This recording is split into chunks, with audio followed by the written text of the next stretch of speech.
Hello guys, for today's video, ngayon po ay magluluto po tayo ngayon ng chicken Chinese style. Ayan po, okay? So, pasensya na po, medyo may shadow po yung konti yung video ko kasi gabi po ngayon. Okay. So, ito po yung lulutuin ko ngayon. Ito po yung ingredients. Ito po yung thigh part ng chicken, tatlo po yan. Okay. Tapos ito yung ingredients niya. Isang daon ng sibuyas, tapos sibuyas, and then tawag ito, paminta, at saka durog ng paminta, star anise. So, yan po yung mga ingredients niya po. So, later po, ipapakita ko po sa inyo paano po ang proseso ng pagluluto po ng aking version na Chinese fried chicken. Okay? As you can see po guys, ayan po, nilagyan ko po na ng tubig yung aking fried chicken. So kasi papakuluan ko po siya. Then itong mga ingredients na to, ilalagay ko po to yung mga ingredients na to. Yan. So papakuluan ko po siya hanggang po yung chicken ay medyo maluto na siya. Makikita nyo naman guys, pag ang chicken na pinapakuluan ay maluluto. So ayan po yung sibuyas, tapos onion spring, tapos naglalagay din po ako ng star anise. Meron na pala dyan guys na patis. Naglagay na rin po ako dyan ng patis dyan guys. So, ayan po. Tapos, itong paminta. Wait lang. Lagyan akong paminta dyan na buo. Ayan. Magdadagdag pa ako ulit ng patis para to make sure na lumasa po yung ating chicken. Habang kumukulo siya, papasok po yung papasok po sa laman yung patis dun sa manok para hindi siya matabang. So, yun ang kailangan na ma-absorb yung patis dun sa chicken para hindi siya magiging matabang. So, yan guys, pakuluan ko lang po siya ng mga about siguro mga 20 minutes, hindi, not 20 minutes. Siguro kahit mga 10 minutes po. May estimate nyo naman guys, pag nakita nyo naman na medyo luto na yung manok, makikita nyo naman po yun eh. So, pwede na siya. Bali, ang gagawin nyo po is, tatanggalin nyo po yung manok nyo pag once na, yun, nalaman nyo, nakita nyo na luto na siya. Yun po. So, after nun, ipa-fried na po natin siya. So, ngayon, mag-start na po tayo magpakulo ng manok. Okay?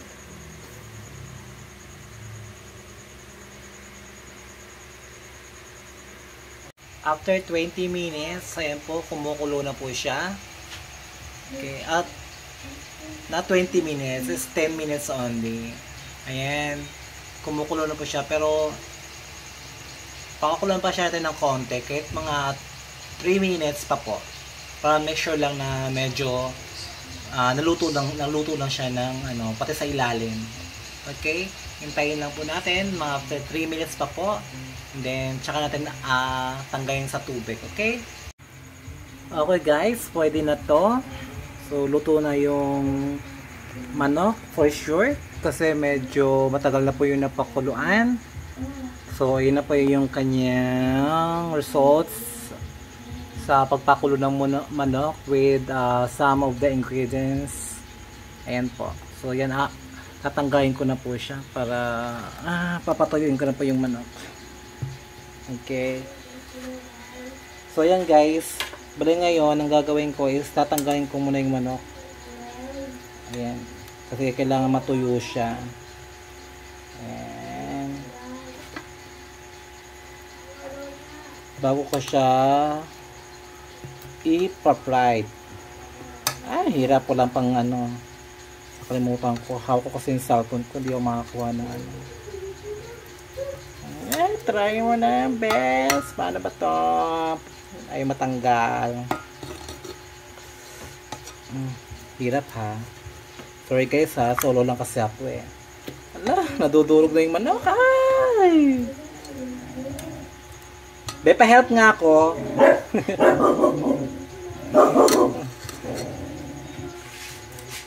Huwag kang antidor, be. Huwag kang antidor. Patanggal nga kiss doon sa kasi di ko matanggal eh. Yan. Tanggal mo lang siya. Yun na yan. Tak. Yan. Yan. Yan lang siya. Okay yan guys, natanggal na po yung manok. Yung chicken dun sa kanyang pinaklong tubig. So ngayon guys, iwan na po natin ng konti yung manok hanggang sa medyo lumamig siya at medyo matanggal po yung kanyang konting tubig. Magdi-drain lang po siya ng konting tubig. Siguro siguro mga 10 minutes po para for sure po tayo na matanggal yung kanyang tubig sa loob. Tsaka medyo para lumamig din po ng konti yung manok. Okay guys? So yan po yung result niya na po niya pakuluan. Kaya na po siya. So yan, tayo na po natin saglit na medyo lumamig yung manok at saka matanggal yung mga konting tubig na sa loob. Okay? Ayan, after po ng mga 3 minutes po or 5 minutes po, bali lumalamig na po yung chicken ko. Yan, pwede na to. Medyo, ayan, okay na siya. At saka dry na po yung manok ko. At the same time po, napakulo na rin po ako napaitan rin po ako ng mantika. Ayan. Okay? So, ngayon po, ipa-fry ko na po siya. So, ang unahin ko po yung yung pagpa-fry niya is, ito po yung pinaka bandang laman niya. Ouch! Ayan. Ilagay ko lang po yung manok ko. Siguro din lang nyo lang po na yung mantika niyo po is madami para lubog po siya. Okay? So, ganyan lang po siya.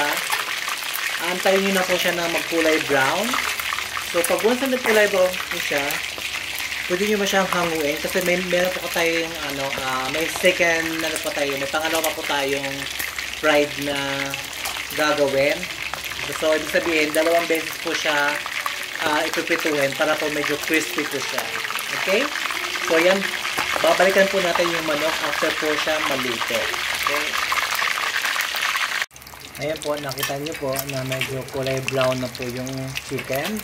So, babalik tayo na po natin siya para iwas sa sunog po. Okay?